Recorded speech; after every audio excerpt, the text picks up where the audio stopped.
Ma, wala daw po kaming pasok sa school. Sabi sa balita, mga elementary and senior high school daw, ma. O sige, kunin mo na yung baon mo sa may bag mo na nilagay ko. Ubusin mo na yon. Okay, ma.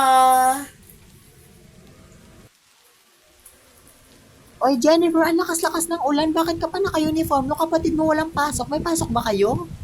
Hindi, ma. Inaantay ko yung yung update sa GC namin. Wala namang nabalita sa TV yung college student na may pasok ba o wala eh. Nakakainis. Ay, takot si Bes.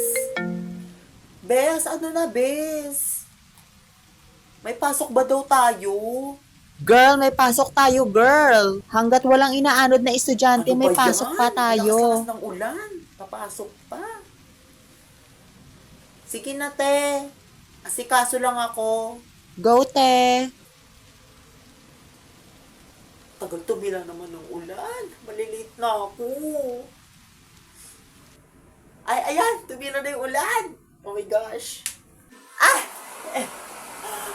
Bumuhos ka kaagad!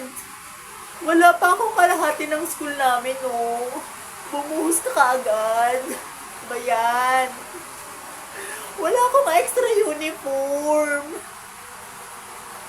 Hindi ko pa nga ito fully paid. Promissory note ko pa nga to. A few moments later. Ano ba yan? Lakas pa rin ang tila ng ulan. Saan na yung mga yun? Bakit wala pa sa school? Ang oras na ba?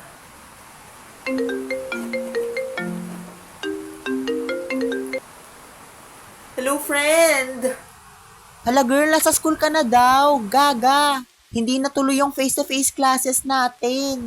Sinuspend ka ganina lang ng school natin. Tsaka pala, te, kaya hindi na-edit yung pangalan natin sa mga college students sa TV. Nakalimutan ng editor. Nakaalis ka na ba? Kung hindi pa, gaga, may online class tayo ngayon.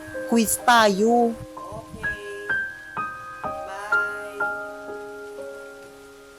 Bye. Ay, Diyos ko, bakit siya lumangoy?